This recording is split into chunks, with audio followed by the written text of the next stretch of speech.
नमस्कार।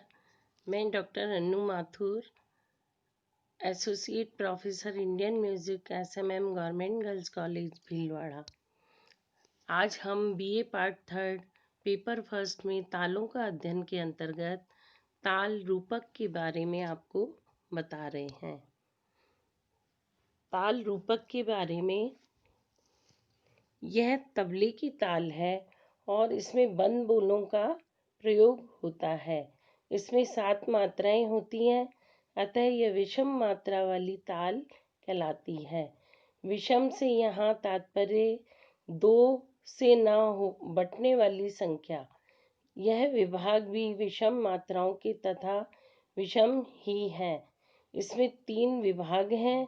प्रथम विभाग में 3 मात्राएं तथा दूसरा व तीसरे विभाग में 2-2 मात्राएं हैं। सम खाली के विषम में यह ताल अद्वितीय है। उत्तर हिंदुस्तानी संगीत पद्धति में सदैव ताल की प्रथम मात्रा पर सम होता है, किंतु रूपक ताल का ठेका एक नवीन ढंग का व इकरेती से प्रारंभ होता है। यानी इसका जो प्रथम जो बोल है वो 3 से शुरू होता है। अतः सम प्रथम मात्रा के कारण तथा खाली 3 वर्ण के कारण दोनों पहली मात्रा पर माने जाते हैं। जैसा कि आपको आगे ठेका जो लिखेंगे उसमें आपको और समझ में आ जाएगा। इसको अच्छे से देखें आप। इस तरह यह ताल समखाली नियम का अपवाद है। हाथ से ताल गिनते समय कुछ लोग पहली मात्रा पर खाली दिखाते हैं तथा कुछ लोग ताली देने के पक्ष में हैं, किंतु सभी गायन या वादन में गीत या गत के सम से ही रूपक ताल का बजाना आरंभ करते हैं। यह इस बात का प्रमाण है कि यद्यपि कई विद्वान मौखिक रूप से प्रथम मात्रा पर खाली मानते हैं, परंतु क्रिया में उसी पर सम दिखाते हैं। वर्तमान समय में कई विद्वान पहली मात्रा पर ताली देकर सम ही दिखाते हैं। हमने भी जो ठेके में आपको लिखने का बताया उसमें इसको और स्पष्ट हो जाएगा।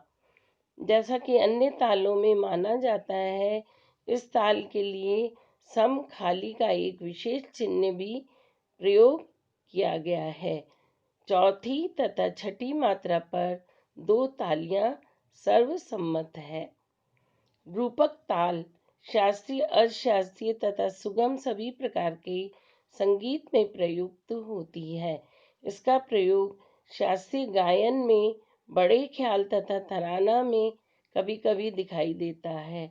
आज शास्त्रीय संगीत में वादन तथा सुगम संगीत में गीत, गजल आदि, भजन आदि में दिखाई देता है। तंत्र वाद्यों में, मसीत खानी गतों में इसका प्रयोग किया जाता है। यह विलंबित, मध्य तथा द्रुत तीनों लय में बजती है। यह चंचल प्रकृति की ताल है। कम मात्राओं वाली छोटी ताल होने के कारण यह हल्की ताल समझी जाती है। ठेके के बोल 2 प्रकार से प्रचलित हैं। प्रथम ठेका हम आपको जो ज़्यादा प्रचलित है, सबसे पहले उस ठेके को हम आपको बता रहे हैं। इस ताल में जैसा हमने बताया ही है आपको कि 7 मात्राएं हैं। 7 मात्राओं में 3 भागों में विभाजित किया गया है। प्रथम में 3 तथा द्वितीय में और तृतीय विभाग में 2-2 मात्राएं हैं। इस तरह से 7 मात्राओं का में इसका विभाजन किया गया है। हिंदुस्तानी ताल पद्धति में ताल की प्रथम मात्रा पर हमने आपको बताया केवल सम माना जाता है। अधिकतर प्रचलित तालों में प्रथम मात्रा पर तबले पर बजने वाले बोलों में से प्रमुख बोल धा या धिन दिखाई देता है, किंतु इस ताल की प्रथम मात्रा पर सम आवश्यक रूप से समझा जाता है, परंतु सम अर्थात प्रथम मात्रा पर तबले में धा या धिन अक्षर के स्थान पर 3 अक्षर होता है। अब इसमें ध्यान से आप ताल को देखें। ताल का जो ठेका लिखा हुआ है, पहली मात्रा पर तिन तिन ना, धिन ना, धिन ना। 7 मात्राएं जो हैं उसके बोल इस प्रकार से हैं। पहले प्रकार में हमने आपको ये बोल बताए हैं। इसमें पहली मात्रा पर सम, यानी उसको जबकि 3 बोल खाली का अक्सर खाली पे दिखाया जाता है, तो इसके विशेष प्रकार से इसका लिखते समय इसका जो चिन्ह है उसको ध्यान से देखें आप। चिन्ह में यानी खाली पर सम है। इस ताल में पहली मात्रा पर जो सम है उसको 0 लिखकर उसके अंदर सम को लिखा जाएगा। यानी इसकी खाली पर सम को दर्शाने का ये विशेष रूप से ये चिन्ह प्रयोग किया जाता है। आप इसमें ध्यान से इसको ताल को लिखते समय ये चिन्ह सिर्फ रूपक ताल में ही प्रयोग होता है। ये चिन्ह सिर्फ रूपक ताल में ही प्राप्त होता है। तिन तिन ना, धिन ना, धिन ना। पहली मात्रा पर खाली में सम, चौथी मात्रा पर ताली और छठी मात्रा पर भी ताली। इसमें हमने आपको ये पहला प्रकार जो कि सबसे अधिक प्रयोग में प्रचलित है और लाया जाता है, वो हमने ठेके के जो बोल बताए हैं, सबसे ऊपर तिन तिन्ना धिन्ना धिन्ना, ये प्रयोग में ज़्यादा किया जाता है। दूसरा इसका प्रकार और भी है, और भी कई प्रकार हैं जिस तरह से रूपक को बजाया जाता है। धिन धा तिर किट धिन, धिन धा गे तिर किट धिन, धा तिर किट धिन, धिन धा गे तिर किट। ये प्रयोग में कम लाया जाता है। ज़्यादातर जो प्रचार में है रूपक, वो बोल तिन तिन ना, धिन ना, धिन ना। आप इसको तबले पे और सुने। तिन ना, धिन ना, धिन ना, तिन तिन ना, धिन ना, धिन ना, तिन तिन ना, धिन ना, धिन। पहली मात्रा पर सम होने के कारण इसको, जबकि है खाली, खाली पे सम को दिखाया गया है। तिन तिन ना, धिन ना, धिन ना। फिर सुनिए।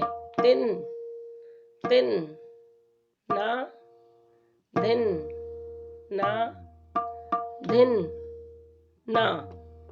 यही प्रयोग ज़्यादातर प्रचलित है और ज़्यादातर इसी ठेके के जो बोल हैं वो प्रयोग में लाए जाते हैं। इस ताल के और भी ठेके के कई बोल हैं जो हमने आपको इस तालिका में बताए हैं, उसको भी आप उसका अध्ययन करें।